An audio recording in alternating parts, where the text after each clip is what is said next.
Spoznanje več. Predsodek manj. V tokratni oddaji znova lepo pozdravljamo dr. Žiga Turka, profesorja in kritično oko dogajanja v politiki in družbi nasploh. Dober dan. Dober dan. Več kot polovica vprašanih v anketah vladi, ki praznuje 3. obletnico, ne zaupa, je ne podpira. Zdaj smo dočakali še eno interpelacijo, že drugič bo na tapeti Boštjan Poklukar, minister za notranje zadeve. Prav tako se še vedno bije boj med predsednikom vlade in predsednico države pri kadrovskih temah. Pa tudi pri civilni družbi se bova ustavila na kratko, skratka, tem nama ne manjka. Začniva kar pri zadnji potezi opozicije. Interpelacija o delu ministra Poklukarja je to, skupaj so stopili v Novi Sloveniji in v Logarjevih Demokratih. Morda najprej vaš komentar na to, da sta ti dve stranki tokrat nekaj skupaj naredili, je to kaj pomembno ali niti ne? Jaz ocenjujem, da se bliža predvolilni čas in da stranke poskušajo nekaj narediti na svoji vidnosti, nekaj na tem, da se jih opazi. Tudi za Logarjevo stranko je pomembno, da se o njej sliši. Navajeni smo bili, da interpelacije vlaga SDS. Jaz mislim, da interpelacije imajo ne samo namen odstaviti ministra, za kar je zgolj izjemoma moč najti dovolj glasov, ampak je mogoče opraviti neko razpravo o delu ministra oziroma delu vlade na nekem področju in glede na to, da je opozicija pri tem v Sloveniji izjemno omejena, da ni nekih opozicijskih medijev, ki bi kritično govorili o vladi, ki bi govorili o ministrih, ki bi kritično poročali o dogodkih v državi, je to pravzaprav edina priložnost, da se neka razprava o zadevah opravi. Jaz se nadejam dobre razprave, pričakujem pa, da bo minister ostal. Prisluhnimo zdaj prispevku, ki ga je pripravila Marjana Debevec in bo povedal več o tematiki interpelacije. Dva temeljna razloga za interpelacijo ministra Boštjana Poklukarja sta močno poslabšanje varnosti v državi in afere, med katerimi sta poslanca NSI in demokratov posebej omenila primer kobariškega gostinca Aleša Hvale, ki je osumljen trgovine z belim blagom. Več filipinskih delavcev naj bi namreč po prihodu v Slovenijo posredoval drugemu gostincu, kjer naj bi jih izkoriščali in trpinčili. To, da je minister odredil in to po težkih mukah preiskavo dejanj v primeru Hvala, ob tem pa zaobšel svoj lastni kabinet, kjer dela sestra osumljenca in kjer je delal tudi bivši direktor policije, jasno kaže na to, da nekoga ščiti. Je bila kritična Vida Čadonič Špelič. Anže Logar je ob aferi pri prodaji tujih delavcev pričakoval močan odziv notranjega ministrstva in drugih ministrstev, ki so vedno zagovarjali pravice domačih in tujih delavcev. To se zanimivo ni zgodilo. Nasploh je bil odziv ministrstva in ministra tak, kot da želi to afero v bistvu pomesti pod preprogo. In moram reči, da se o tej zelo pereči temi javno v bistvu še ni spregovorilo. Ni se spregovorilo v parlamentu. Zato upajo, da bo razprava ob interpelaciji priložnost, da se o teh aferah tudi javno spregovori. Jaz si težko predstavljam državo, v kateri osumljeni preprodaje tujih delavcev nonšalantno enostavno pride na ministrstvo za zunanje zadeve in reče, kdo me je prijavil. Osrednja tema interpelacije pa je vse slabša varnost v državi, kar kažejo tudi zadnji podatki Eurobarometra. Čadonič Špelič je opozorila na slabšanje stanja v policiji, ki jo minister Poklukar po njenih besedah poskuša depolitizirati s politiziranjem. Policija kot eden najbolj državotvornih organov je v razpadanju in nekdo je rekel tako: ladja, ki bi morala pluti z vsemi odprtimi jadri in skrbeti za našo varnost, gre direktno v čeri. Ta minister, njegovi sodelavci in predsednik vlade pa še vedno pojejo in plešejo. Od reorganizacije policije je po njenih besedah ostala samo še čistka. Še vedno je 2800 delovnih mest v policiji nezasedenih, v bližnji prihodnosti se jih bo upokojilo več kot 2900, kar bo predstavljalo še dodatno varnostno grožnjo. Na to opozarjajo tudi policijski sindikati. Minister pa še vedno tiči glavo v pesek, je bil jasen Logar. Slišali smo torej prispevek, očitkov je več, neustrezen odziv ob aferi izkoriščanja tujih delavcev, problematična reorganizacija Centra za varovanje in zaščito, tako tudi neuspešno spopadanje s kadrovskim primanjkljajem in poslabšanje splošne varnosti v državi. Ustaviva se dr. Žiga Turk pri prvem, znova v javnosti odmeva eno ime, ki je povezano z ministrskim imenom. Da je šlo za izkoriščanje filipinskih delavcev, so razkrili v Tarči. V policijski preiskavi se je znašel, kot smo slišali, hotelir Aleš Hvala. Notranji minister Poklukar je zatrjeval, da policija primer preiskuje v skladu z usmeritvami tožilstva in da vse tako poteka kot mora. Se pa s Hvalo poznata iz srednje šole in v njegovem hotelu, kadar je v tistih koncih, se rad ustavi, tako da so taka prijateljevanja po njegovem čisto običajna. Kaj pa se vam zdi? Meni se zdi, da je en ogromen razkorak med besedami in dejanji pri tej koaliciji.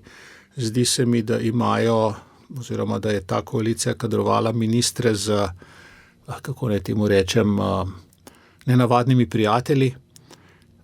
Spomnimo se, ko je bila diskusija o tem, ali bi lahko v telovadnicah osnovnih šol ob vikendih, ob večerih v tej telovadnici priredili kakšen ples, bi na tem plesu lahko točili kaj alkohola. Takrat je cela koalicija iz tega naredila velikanski problem, zdaj le krožijo slike pozicijskih poslancev, kako veselo pijajo v neki šolski telovadnici, nobenega problema. Levica ima polna usta zaščite tujih delavcev, cela znanost je okrog tega, kdo lahko pride, kako lahko pride. Poslušamo o izkoriščanju oziroma kako se je treba proti temu boriti. Tukaj imajo tako rekoč pred nosom oziroma pri ministrovem prijatelju ta primer. Ampak to pa kar naenkrat ni problem. In kar se tiče pa splošnega poslabšanja varnosti situacije v državi, veste, policija je en velik sistem, ki ne propade čez noč. Po inerciji in po navadi in skozi zavzeto delo tistih policistov, ki so na terenu, ki so, kako bi rekel, ki so peš oziroma ki so v teh avtomobilih zdaj v veliki vročini, čakajo na prehitre voznike za kakšnim ovinkom. Te stvari po inerciji nekaj časa delujejo, ampak mi se spomnimo, koliko je bilo primerov v času te vlade, ko je ali politika ali pa mediji, ko so sistematično rušili avtoriteto policistov, ko je policist nekoga prijel, nekoga ustavil, ki si je to zaslužil, mogoče koga tudi mečkano pretipal, ki si je to zaslužil, pa je bil potem je imel problem policist, ne tisti ne pridi prav. Te stvari se počasi poznajo in policisti tudi niso tako neumni kot tisti policisti v šalah, se iz tega nekaj naučijo in si mislijo, zakaj bi jaz imel težave in bi se v oni tretji priper, v ono tretjo nepravilnost utaknil.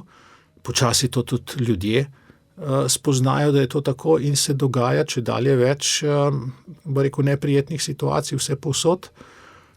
Tudi, kar se tiče same migracijske politike, zdaj statistika tukaj govori eno, koliko je teh legalnih oziroma nelegalnih prihodov v Slovenijo, ampak dejstvo je, da tudi jaz opažam po cestah vedno več migrantov po Ljubljani. Nobenih problemov ni z njimi, ne vidim, torej, da bi jih jaz imel ali karkoli. Imam pa občutek, da so te številke vedno večje in ob večjih številkah so tudi večje možnosti nekih incidentov, o katerih smo pa brali in ki so predmet te interpelacije. Tako da, jaz bi rekel, vse v Sloveniji vsak koga pozna, vsak je s kom prijatelj, ne.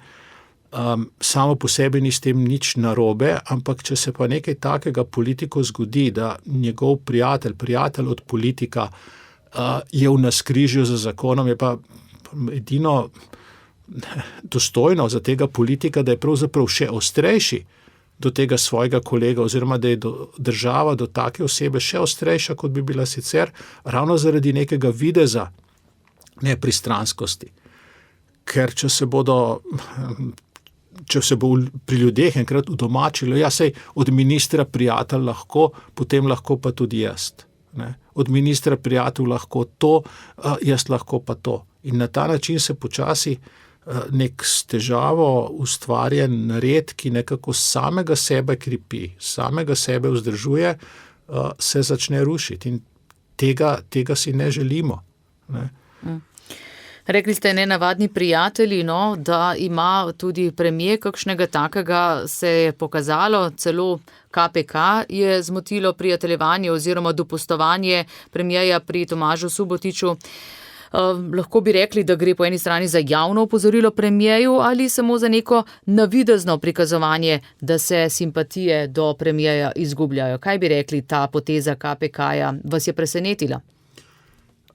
Na nek način me je presenetila, zato ker smo do zdaj navajeni precej različnih vatlov, ko gre za preganjanje korupcije enih in drugih. Nasploh je korupcija postala eno tako orodje, s katerim poskušajo politično omejevati oziroma škodovati določenim ljudem. Mislim, da jo glede na dejanski finančni obseg, dejanski obseg korupcije v Sloveniji imamo prevečkrat na jeziku, ampak da se bo to nehalo, da se bo odnehalo s pretirano oziroma z zlorabo obtoževanja korupcije, ne vem, zato ker je nek poslanec v zameno za glas drugega poslanca temu poslancu obljubil, da bo glasoval, pa skratka, tak daj-dam je v politiki nekaj povsem normalnega, pa so bili ljudje zaradi tega obtoženi korupcije. To, da gre politik na obisk, ne vem, v Izolo in ga povabijo na, kaj je bil pršut, pa buteljka vina, ne, to je nekako normalno, to niso velike stvari, ampak to se ne bo ustavilo, če ne bodo pravila veljala za vse enako.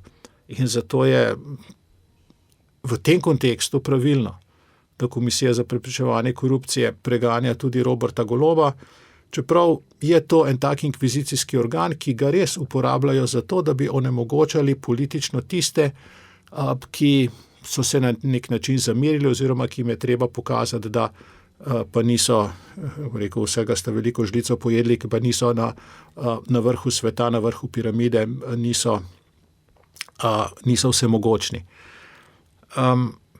In ja, veliko signalov je, da je en velik del nomenklature, če temu tako rečem, oziroma teh dedičev socializma, o katerih je in njihovih centrov moči oziroma centra moči, o katerem je včeraj tudi predsednik Pahor govoril, da je nezadovoljen z Robertom Golobom, da iščejo nekaj drugega, da iščejo nekaj boljšega. In to je eden od signalov, ne, da mu lahko spodmaknejo kakšen stol. Jaz se bojim, da ti centri moči tudi delujejo dejansko tako, da je za njih pravzaprav neuporaben vsak politik, vsak nov obraz, o katerem nimajo nekega kompromata. Tako da to je še razmeroma nedolžna stvar, to počitnikovanje. Kaj je zadej pri tisti identiteti v Romuniji, kaj je zadej v zvezi z raznimi posli od GEN-I-ja. Jaz se bojim, da so tukaj vzvodi, zaradi katerih je Robert Golob lahko postal predsednik vlade. Namreč zaradi katerih postane vodljiv. Premier je v oddaji Politično glede svojih postopkov pred KPK dejal, da jih jemlje resno in da sploh ni dileme, da bo s komisijo tudi sodeloval. Kakšna je to izjava? Pravzaprav nevredna se mi zdi nekega resnega politika. Je pa na to pripomnil, da vendarle obstajajo težka korupcijska dejanja, ki jih preganjata tako policija kot tožilstvo, in da bi si želel, da bi se vsi skupaj koncentrirali na te težje oblike. Torej... Verjamem, da on bi želel, da bi se skoncentrirali na tisti pršut pa teran tamle v Izoli od gospe Pivčeve, ne pa na njegovo počitnikovanje. On zna zelo dobro povedati stvari, ki pravzaprav nimajo vsebine, se pa vsaka posebej beseda dobro sliši. Ne? In ljudje radi slišijo, da bo on sodeloval z Komisijo za preprečevanje, kaj pa če drugega. Ne? Sej nima izbire. Ne? Tako da površnemu človeku, ki spremlja politiko, je taka izjava všeč. Same ta prave besede so noter, ko jih daste skupaj, pa pravzaprav povedo neko samoumevnost. Ja. In brez neke vsebine. Ob 3. obletnici vlade smo ravno tako poslušali veliko lepih besed. Sami ste dejali v pogovoru za Domovino, da je Golobova vlada izrazito ideološka in da polarizira. To se kaže tudi zdaj ob 80. obletnici vojne, pa ob zakonu o evtanaziji, pa o zakonu o oploditvi samskih žensk. Slednjim želijo odpraviti tako imenovano neustavnost, ki jo je oktobra lani ugotovilo Ustavno sodišče, z novelo pa bi dostop do oploditve z biomedicinsko pomočjo omogočili tudi samskim ženskam in ženskam v istospolnih zvezah. Veliko takih zakonov skuša vlada spraviti v življenje in nekako to kaže njen pravi obraz. Se strinjate? Ja, vsakič, ko je ta vlada v težavah oziroma kadar ali se začne notranje cepiti, ali je pritisk od zunaj prevelik, ali se mi zdi predvsem, ko znotraj leve sredine oziroma znotraj te nomenklature nastane neko nezadovoljstvo s to vlado, ta vlada potegne ven ideološkega džokerja, ki je povezan z drugo svetovno vojno in z različnimi starejšimi ideološkimi temami ali pa novejšimi, takimi bolj vohnjenimi temami.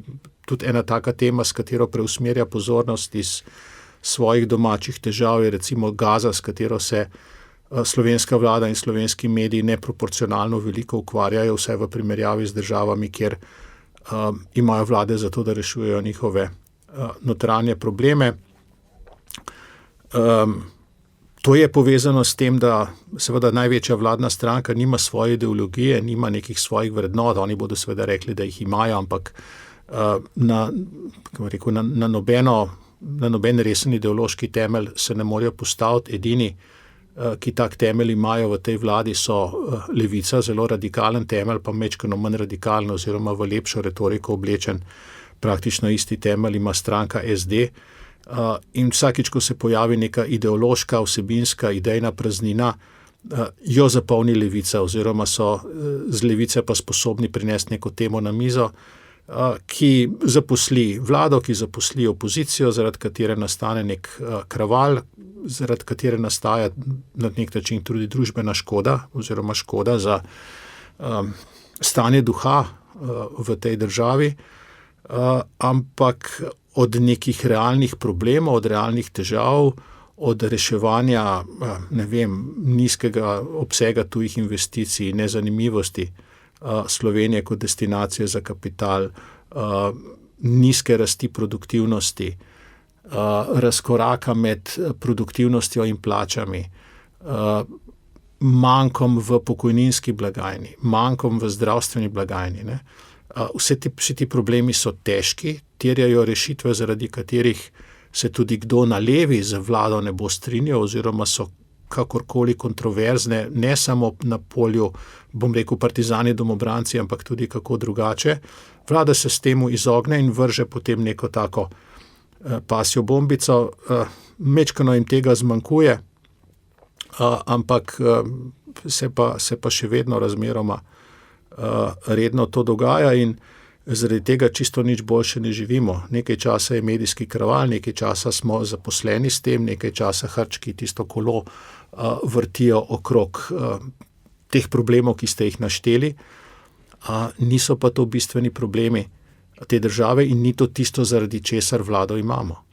Zanimivo je, da recimo v vladi še vedno vztraja Levica, čeprav kaže, da bo ta vlada res povečala obrambni proračun kar za precejšen znesek. To, če bi imeli resen namen vztrajati pri svojih stališčih, verjetno ne bi dopustili.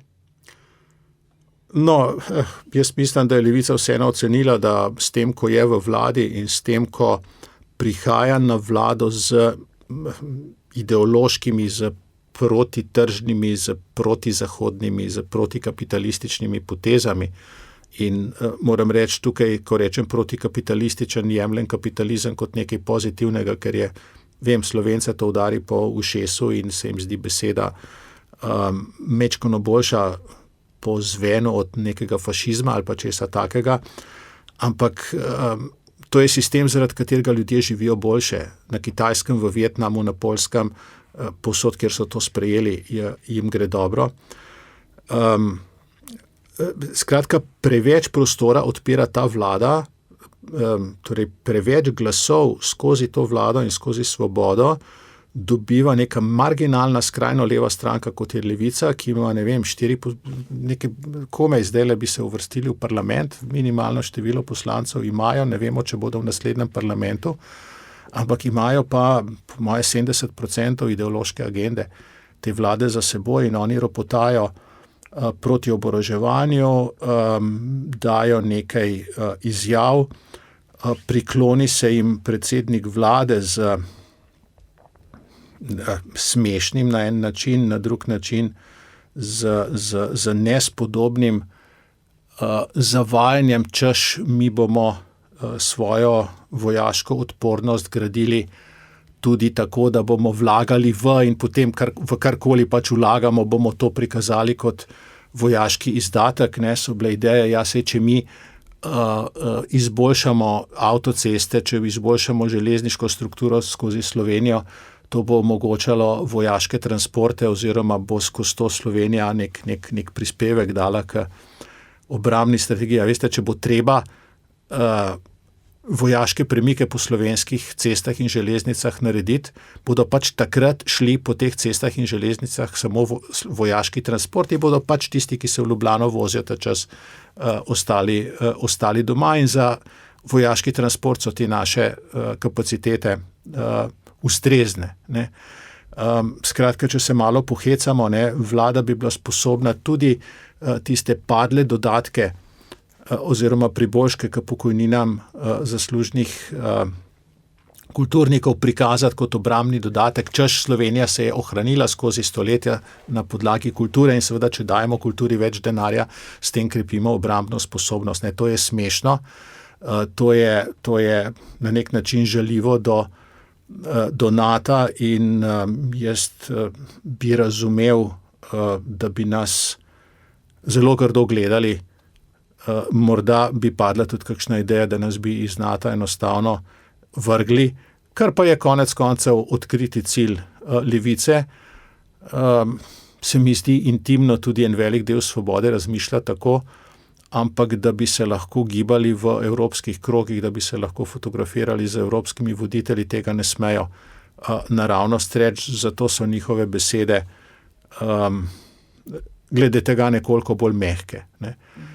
Se pa Slovenija ne zaveda, da mi ne gradimo in ne investiramo v obrambo zato, da se bo Slovenija lahko obranila, če nas bo napadla Hrvaška ali pa če nas bo napadla Madžarska, ampak da smo del neke ekipe, ki zbira oziroma ki mora biti skupaj sposobna, da deluje dovolj močno, da se nas nihče od zunaj ne upa napast. Beri Rusija, beri tudi kakšne muslimanske države oziroma tisto, kar je na drugi strani Mediterana, ker, kot pravi star pregovor, če hočeš mir, se pripravlja na vojno, če se te bojijo, se te ne bodo napadli. Če boš pa govoril o miru in mahal za belo zastavico, pa to ni nobena garancija, da boš imel mir. Še nihče ga na ta način ni imel v zgodovini.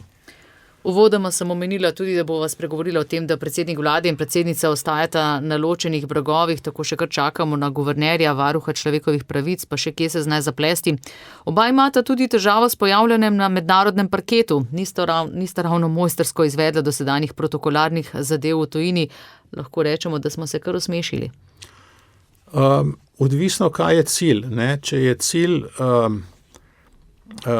vzbujati pozornost, če je cilj pojavljati se v medijih, če je cilj, da se začnejo spraševati, kdo pa je to, ki je to povedal, če je cilj postaviti se kot govornik za neke razmeroma skrajne pozicije, potem je to na primer Nataši Pirc Musar s tistim govorom o Gazi pravzaprav uspela, oziroma se niti ni govorila o Gazi, ampak je govorila, da bi bila napaka še večja o Zahodnem bregu. Ne? Tako da z vidika države Slovenije, njenega ugleda, partnerstva, od tega, da ko nekdo investira, ko se nekdo odloča, kam bo šel na dopust, ko se nekdo odloča, s kom bo sklepal neka partnerstva, nam je pa tako skakanje iz vrste verjetno škodovalo, razen če se nadejamo, da bomo, kaj pa vem, dobili v pranje še veliko iranskega denarja ali pa kaj podobnega. Po drugi strani ste tudi sami že omenili, mnogih reform še nismo dočakali, še vedno vlada bije boj tudi zdravniki, ta se bo verjetno še bolj izrisal v prihodnosti, potem lomastanje po energetiki. Zanimivo je, da Zveza potrošnikov Slovenije napoveduje skupinsko tožbo proti GEN-I-ju, ki ima največji tržni delež na maloprodajnem trgu električne energije. Razlog pa so enostranske spremembe cen in drugih pogodbenih pogojev, ki potrošnike postavljajo v izrazito neenakopraven položaj. Poudarjajo, da takšno ravnanje dobavitelja potrošnikom jemlje vsako predvidljivost glede stroškov za električno energijo in poudarjajo, da gre za sistemski problem, ne zgolj za enega ponudnika. To pomeni, da potrošniki praviloma ne vedo, zakaj plačujejo več, samo obveščeni so, da morajo spremembo sprejeti ali prekiniti pogodbo. Kam smo prišli, da imamo zdaj nekako korekturo strani Zveze potrošnikov Slovenije, namesto da bi se oglasile vse druge institucije? Ali so take skupinske tožbe smiselne oziroma? Nikamor nismo prišli, težava je, da nikamor nismo odšli, da smo ostali tam, kjer smo bili pred 30-40 leti. In to je, da je energetika kljub temu, da v njej figurirajo neke družbe, ki so menda zasebne oziroma ki se obnašajo kot zasebne, vse skupaj deluje kot neke vrste državni monopol oziroma kot nekaj, kjer te zasebne družbe oblačijo in vedrijo in delajo, kakor jim paše, ne. Zanimiva je primerjava z neko drugo obliko infrastrukture, recimo z mobilnimi operaterji, internetom in tako naprej. Tam smo tudi štartali iz pozicije, ko je državni telekom imel praktično vse v rokah. A vendar je skozi čas uspelo monopol oziroma tržni delež tega državnega telekoma zmanjšati, pojavila se je konkurenca in recimo nekemu uporabniku interneta ali pa mobilnega telefona se ne more zgoditi to, kar se zgodi nekemu naročniku na elektriko v zvezi z GEN-I-jem ali pa v zvezi s kakšnim drugim ponudnikom, pač če je težava, gre pa nekam drugam, ne. Zakaj gre lahko nekam drugam? Zato, ker vsa ta podjetja tržno delujejo, pa ravno tako pride internet po žici v hišo, kot pride elektrika po žici, samo da je tista žica za elektriko majčkeno debelejša, da več toka lahko teče pri njej, ne. Skratka, na področju trgovanja z elektriko, dostopa do energije, nismo dosegli enake stopnje kapitalizma ali pa tržnega gospodarstva ali pa tržnih razmer kot na kakšnem drugem področju in vidimo, da ta druga področja dejansko delujejo bolje. Jaz sem pravzaprav vesel, da Zveza potrošnikov je tista, ki se v zvezi s tem oglasi, to je njihov oziroma to je njen namen, lahko bi bila še glasnejša. Če je ta stvar na trgu oziroma če se pretvarjamo, da z elektriko trgujemo, da jo kupujemo, da imamo več ponudnikov, potem je edino logično, da se v to vtakne Zveza potrošnikov. Bi bilo pa, tako kot ste rekli, prav, da bi še kdo drug to pogledal, glede na to, da je vendarle vse skupaj pod enim težkim škornjem države, ki za svojimi ukrepi in za svojimi odločitvami in neodločitvami tukaj vedri in oblači. In tukaj zraven so subvencije na sončne elektrarne, je net metering, je neodločitev za Krško 2, oziroma so makinacije z preimenovanjem termoelektrarne Šoštanj v toplarno za Velenje oziroma za mestece Velenje, ne. Energija je resna stvar, ne, in tudi to je eden od tistih sistemov, ki nekaj časa po inerciji deluje in stvari same od sebe nekaj časa tečejo, ne, ampak po 3 letih zlorabe, po 3 letih vlade, po 3 letih napačnih odločitev se pa začnejo kazati težave, se pa začnejo kazati razpoke. Mislim, da gre pri energetiki to še počasneje, tukaj so investicijski cikli Torej, traja 10 let, da en orang objekt postaviš v omrežje, ta objekt deluje 50-100 let. Ne? In tukaj se bojim, da nas glavne težave šele čakajo, ker zamujamo, ker nismo v omrežje v Sloveniji nič resnega priklopili že v bistvu od Teša 6. Kako pa ocenjujete dejstvo, da tudi popoplavna obnova še ni končana? Leto 2023 je zdaj že kar precej oddaljeno, občine so prepuščene svoji iznajdljivosti. Med gradbenimi projekti, ki smrdijo, je tudi projekt drugi tir, kjer projektni svet za civilni nadzor omenja težke lobije v ozadju. Smo sploh še sposobni takih večjih infrastrukturnih projektov? Kako gledate na vse skupaj? Kdaj bomo dočakali tukaj en epilog? Omenili ste pravzaprav velike državne projekte.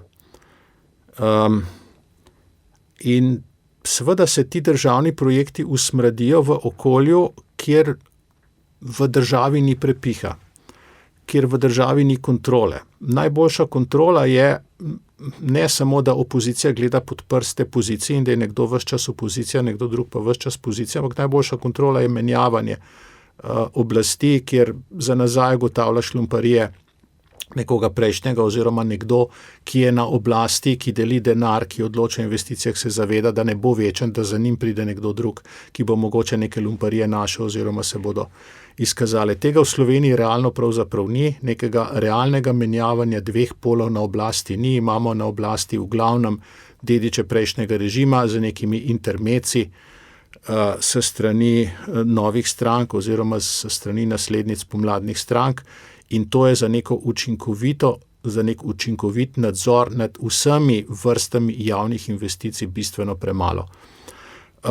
Dodatno, kar se tiče popoplavne obnove, težava je v tem, da so fotogenični trenutki mimo, da se verjetno ne dogaja nič takega, kar bi bilo mogoče objaviti na Instagramu, morda me v naslednjih tednih seveda snemalci me popravijo, ne, snemalci oziroma avtorji na Instagramu. Ministrica Bratušek se bo slikala zdaj v Stranjah v kratkem, ampak... Sej ona ni najhujša, kar se Instagrama tiče, oziroma te plitve Instagram politike. Zdaj je pač ni čas za fotografiranje, čas za delo traja dlje časa. Pokaže se tudi vsa neučinkovitost administrativnega aparata, vsa neučinkovitost aparata, ki je zadolžen za umeščanje v prostor, za spreminjanje prostorskih načrtov, vsa neučinkovitost sistema za oddajanje javnih naročil, pritožb na javna naročila, izbiranje po najnižji ceni ali kakorkoli drugače. In ja, vse to kaže, da je v Sloveniji izjemno težko karkoli narediti, izjemno težko karkoli premakniti naprej, tudi zato so potem vse stvari na koncu dražje, dlje časa trajajo. Vsaka malenkost tule po Ljubljani, ki se vozimo okrog, stojimo po zastojih, ker neke preproste stvari na nekih preprostih ulicah delajo mesece in so te ulice zaprte. Ne. Referendum o dodatkih k pokojninam za umetniške dosežke ste že omenili, zdaj je seveda nekako vse potihnilo, čeprav lahko rečemo, da gre za zmago opozicije. Kakšen pa je bil po vašem mnenju izkupiček te opozicije na dolgi rok, če sploh? Bo znala unovčiti to zmago? Zdi se, da še vedno nimamo nekega pravega recepta za osvojiti prihodnje volitve. Ta zmaga je pokazala na eni strani, da obstoječa oblast nima volje, da bi branila svoje pozicije, da se obstoječa oblast zaveda, da so bili ti dodatki nebranljivi, da je preprosto premalo reči, ja, Slovenija je utemeljena na kulturi, zato the sky's the limit, se pravi, nebo je meja, kakšen denar oziroma koliko denarja bomo proti kulturi dali. Ni pomagalo v tej kampanji, da so praktično vse televizije oziroma vsi kulturniki in novinari delali propagando v smeri potrditve te rešitve. Vlada je skratka pokazala, to je bilo grdo, ne, da ne bo branila tega svojega zakona, ne, ni nagovorila, da pridejo ljudje na volišča, ker je vedela, da jih ne more dovolj zbrati. Opozicija je pa zbrala, po mojem mnenju, premalo. Rezultat je bil zelo dober. Jaz sem bil prijetno presenečen, da je ta referendum za nas uspel. A vendar je zbrala premalo ljudi, da bi se pokazalo, da ima za seboj dovolj volivcev, ki bi bili lahko volivci naslednje drugačne vlade. Mislim, da je bil tukaj rezultat okrog 415 tisoč volivcev je to podprlo. To je za referendum o taki zadevi dober rezultat. To pomeni, da neko trdo jedro je tukaj na tem številu glasov. Sicer pa za vladami v zadnjih letih v Sloveniji stoji vsaj 500 000, včasih tudi 570-600 tisoč volivcev, skratka jih nekih 150 tisoč še manjka. In nič ne vidim, odkot bi, nič se mi ne zdi, da se dogaja, odkot bi ti volivci prišli. Na referendumu so glasovali približno tisti volivci, ki sicer glasujejo za SDS plus Novo Slovenijo. Nova Slovenija se je zelo, kolikor sem spremljal po družbenih medijih, vključila v kampanjo proti temu zakonu. Prišli so volivci na volitve, ampak treba jih je najti še. Treba jih je najti še tretjino, pol toliko, kot jih je že prišlo, in časa je še nekaj, ga pa ni vedno več za natuhtati nek način, kako zbrati glasove za neko solidno večino, ki je nujna po naslednjih volitvah. Namreč še enega mandata vlade, ki ton daje in ki tempo diktira levica, ki tempo diktira ulica, ki tempo diktirajo Obamove nevladne organizacije, ne bomo preživeli oziroma bodo posledice preveč trajne, da bi se Slovenija še kdaj pobrala na neko normalno pot. Kakšna bo predvolilna kampanja? Kaj menite zdaj? Zadeva Trenta je zanje ni uspela, da bi torej umaknili vidnega člana opozicije oziroma gonilo, lahko rečemo, iz te kampanje. Kaj se bo zdaj izcimilo v teh prihodnjih mesecih? Predsednik demokratov Anže Logar je rekel, da je hvaležen premierju Golobu, da ne bo predčasnih volitev, torej da se bodo oni pripravili. Mislite, da je nanje moč računati?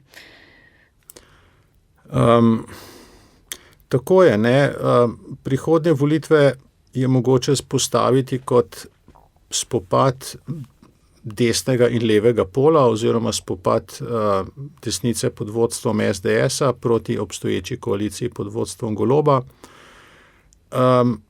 Ali pa jih je mogoče postaviti kot boj med tema dvema, kjer se pa pojavi nekdo tretji in reče, mi smo pa proti temu, da je izbira v Sloveniji samo ta skrajnost ali ta skrajnost. Vprašanje je, katera taktika je tukaj lahko boljša. Boj levega proti desnemu bi na desni pomenil razmislek o tem, kako oziroma pod kakšnim vodstvom ta boj peljati. Tukaj drži, da je Janez Janša za celo množico sredinskih in levih volivcev slabo sprejemljiv. Je pa še slabše sprejemljiv, če ga kritizirajo drugi iz desnega pola. In tukaj bi bilo treba nekaj premisliti in se nehati zaganjati v stvari, ki se jih ne da spremeniti. Druga možnost je pa seveda, ali se lahko na sredini pojavi nekaj dovolj močnih strank, ki so tako močne, da lahko konkurirajo po številu glasov oziroma po nekim skupni vsoti glasov, tako temu, kar se dogaja na levi, kot temu, kar se dogaja na desni. Jaz bi bil tukaj vesel, če bi recimo Anže Logar pozval gospoda Prebeliča, da se združita, da naredita eno, če smo sredinski, eno sredinsko kompozicijo. ki bi bila v tem primeru res sredinska, mislim, da bi tudi prepričala marsikakšnega volivca. Se pa kaže, da mora res za kaj takega gospod Prebilič najprej gospoda Kučana vprašati, ali bi mu to dovolil ali ne. Vsekakor sem prepričan, da uspeh oziroma da se bodo naslednje volitve odločale o tem, kdo bo prepričal te volivce na sredini, kdo bo prepričal razočarane Golobove volivce. Zaenkrat ni videti, da bi ti volivci množično drli, sploh ne v SDS, tudi pa jih ni videti v pri Logarju prav veliko ali pa pri Novi Sloveniji ali pa pri gospodu Lotriču. Ne. Mogoče čakajo, a se bo gospod Prebilič pojavil, ne. Ampak zaenkrat moj občutek je, vse teče približno tako kot pred vsemi volitvami v zadnjem času, kaže spet na neko relativno zmago SDS-a, samo enkrat SDS ni relativno zmagala, in na koncu pa premehno število glasov za neko solidno desno-sredinsko vlado. Meni je, moram reči, tudi to geslo SDS-a, ne, da za ustavno koalicijo razuma všeč, ne.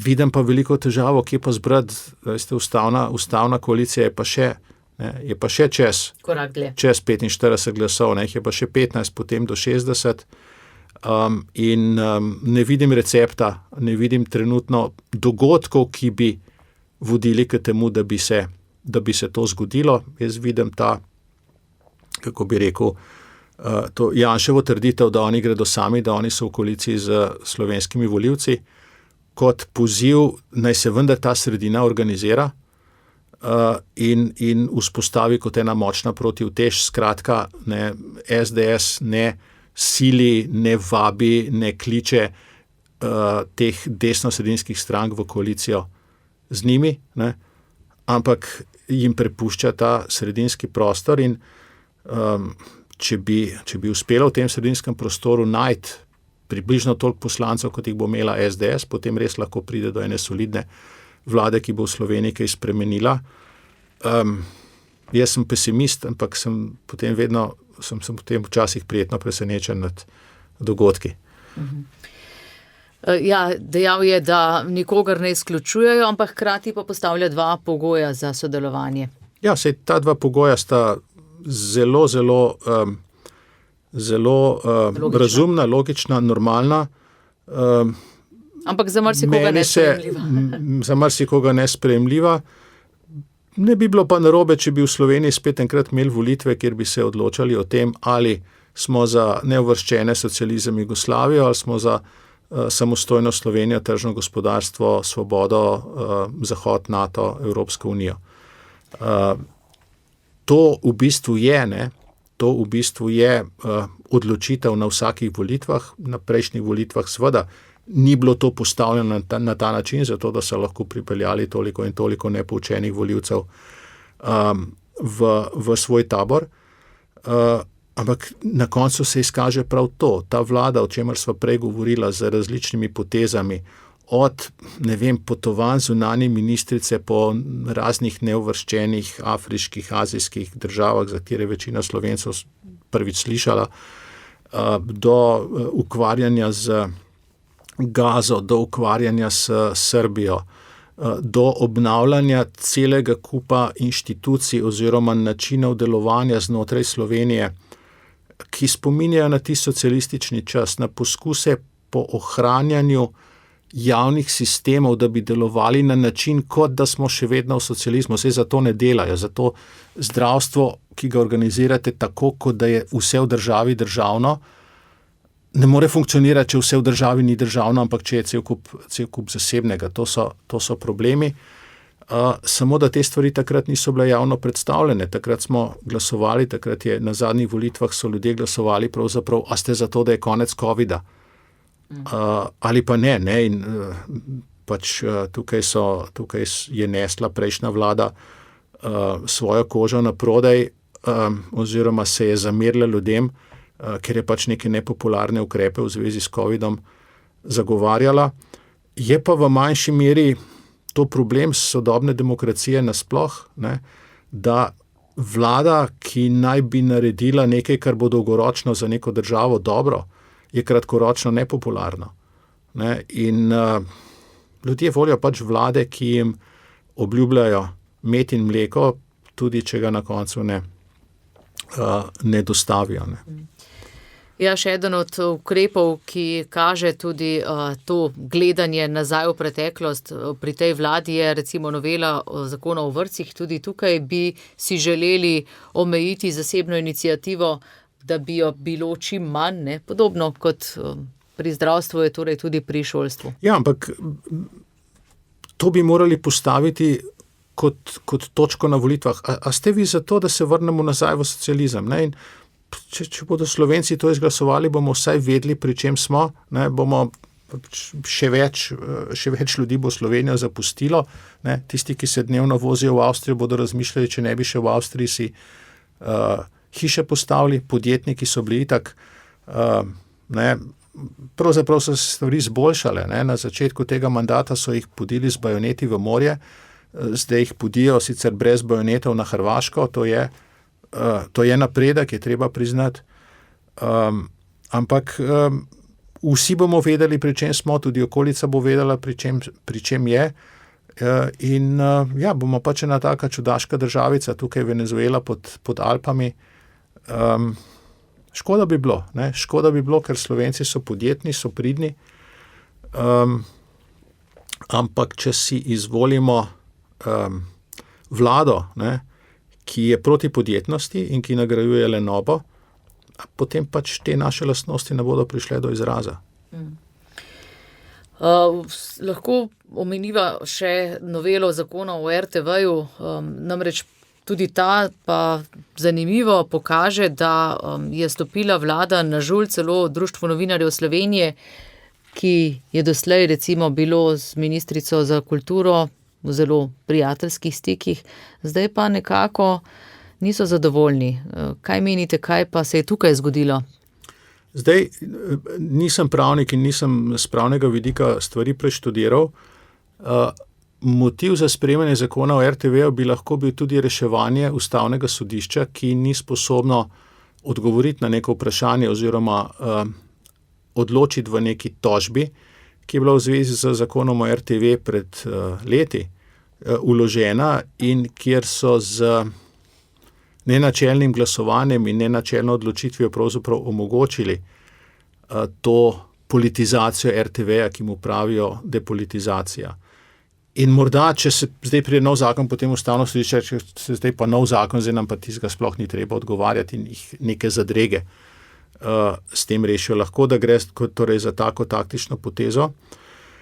Sicer je stanje duha, se mi zdi, na RTV-ju približno tako, da kar se tiče vseh teh zakonov in pravilnikov, ki bi RTV urejali, imajo tam do države približno tak odnos, vse, kar nas lahko vprašate, namreč država, tisti, ki nas financirate, tisti, ki nam režete kruh, vse, kar nas lahko vprašate, je, če imamo dovolj denarja.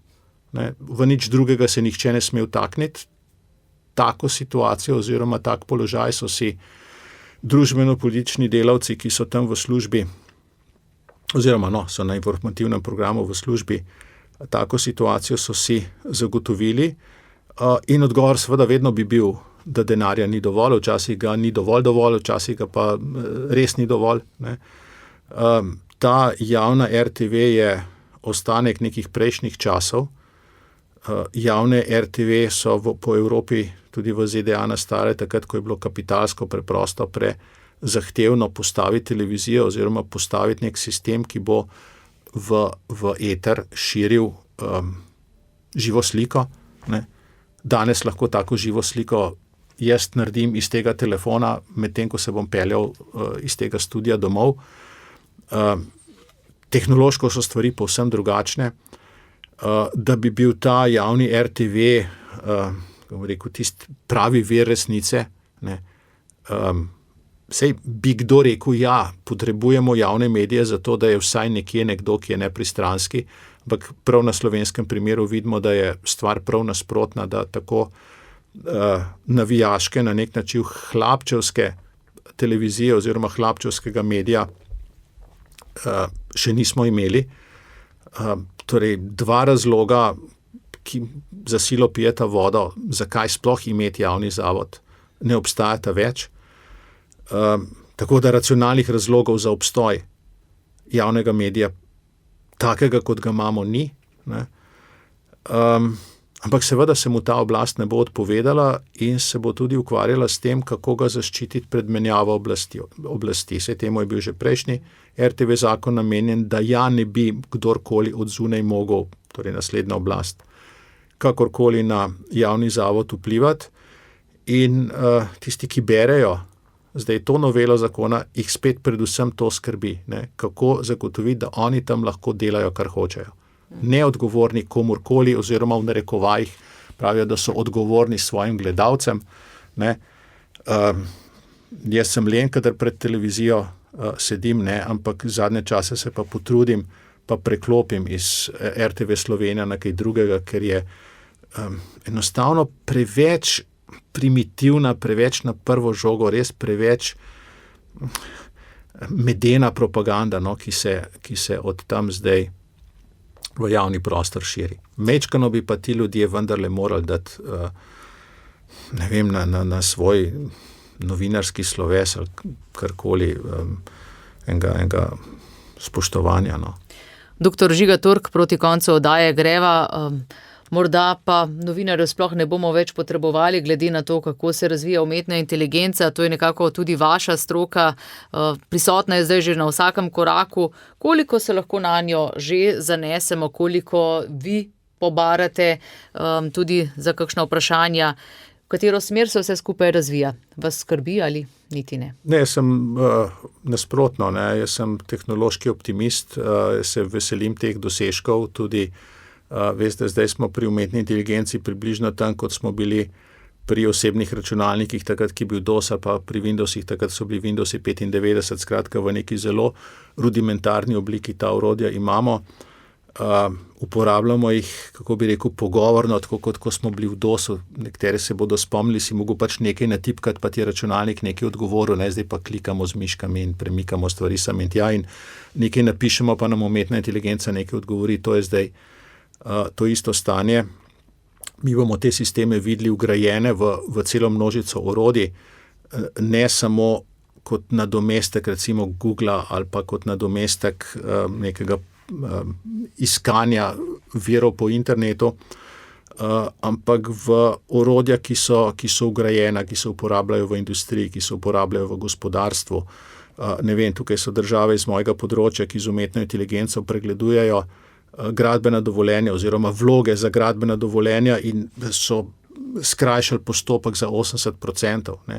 Predstavljate, da bi v Sloveniji skrajšali postopek za pridobivanje gradbenih dovoljenj, umeščanje v prostor in tako naprej za 80%. Ne. Tako da tukaj gre za to, da to so pa še celo dober citat enkrat na TV Slovenija objavili, ne. Tekma je med tistimi, ki bodo, pa ki ne bodo uporabljali umetne inteligence in tisti, ki bodo uporabljali umetno inteligenco, bodo izrinili tiste, ki je ne. Sicer pa jaz sam osebno se malo pohecam, jaz uporabljam to umetno inteligenco za pisanje vseh tistih stvari, ki jih nihče ne bo resno bral. Takrat, ko mora biti nekaj napisano, ko lepo zgleda dolgo in široko, ne, zna umetna inteligenca to zelo, zelo dobro napisati. Je pa zelo nevarno pustiti umetni inteligenci pisati stvari, na katere se ne spoznaš. Ne. Zelo hitro je mogoče preveriti, zelo hitro je možno narediti neka preverjanja, ali je to res, ali ni, ali pije voda, ne pije vode, če se na področje spoznaš. Zelo je uporabna takrat, kadar je treba zbrati neke ideje, ne, od katerih bo mogoče 70% neumnih, 30% bo pa dobrih, ampak človek, ti ne padejo na pamet, se jih ne spomniš, ne, pa rečeš, daj mi svetuj, kaj pa vem, 10 stvari, kamor bi še jaz lahko v soboto na izlet, banalno, ne, ali pa 10 ukrepov, s katerim bi Radio Ognjišče povečal svojo poslušanost, ali pa ne vem, karkoli, ne. 10 ukrepov, s katerim bi Robert Golob povečal svojo popularnost na TikToku in na Instagramu, kjer je večina njegovih bodočih volivcev in bo zadeva naštela kup stvari, od katerih bo ene par prav gotovo zelo uporabnih in se jih človek ne bi spomnil. Tako da Se pravi, po strokovni plati pa ni zanesljiva, da bi lahko rekli, ne vem. Ne, jaz ne bi rekel, da ni zanesljiva. Treba je imeti še vedno znanje. Treba je vedeti, zakaj jo uporabljaš in treba je imeti o njej realna pričakovanja. Ne? Moja ocena je, da je trenutno stvar kot en zelo dober asistent, kot en asistent ne v pedagoškem smislu, ampak recimo nek pomočnik pri raziskavah, kot da bi imel, ne vem, počutim se zdaj, kot da bi imel 4-5 enih študentov, ki jim lahko dam neumnosti zadelati, poišči mi to, najdi mi to in podobne stvari, ki ne bodo prevzeli nobene odgovornosti za stvar in kjer moram jaz na koncu pogledati, ali je to, kar so napisali, v redu ali ni. Ne moram se zanesti in poštempljati in poslati naprej. Ne. Sistemi bodo vedno boljši, to je tudi treba vedeti. Ne. Smo na začetku te poti, ko bodo vgrajeni tudi v stroje, v avtomobile, v vse mogoče naprave, v očala, ne, nam bo še lepše, še lažje na tem svetu. Zlata doba je pred nami, vsaj v tehnološkem smislu. Pa jaz mislim, da prihodnost je čedalje boljša. Ne. Vedno napredujemo, to se mi zdi, da je tudi ena razlika med konzervativci in progresivci. Ne. Konzervativci smo prepričani, da svet, kakršen je, globalno, zdaj ne govorimo o teh naših slovenskih zadregah, ampak da je svet pravzaprav dober, ne? Da moramo biti hvaležni vsemu, kar se je zgodilo pred nami, da so nas do tega nivoja pripeljali in da bo naprej še boljše. Medtem ko druga stran pa pravi, da je vse narobe in da je vse treba zamenjati, da je vse treba podreti in da vse, kar je bilo včasih, je slabo. Pa imava še eno izhodišče za prihodnjo oddajo. Hvala lepa, dr. Žiga Turk, za obisk v našem studiu in seveda znova se srečamo. Mislim, da čez poleti enkrat bova, upam, da našla čas. Hvala lepa in vse dobro. Hvala lepa tudi vam. Oddajo sem pripravila Tanja Dominko. Spoznanje več. Predsodek manj.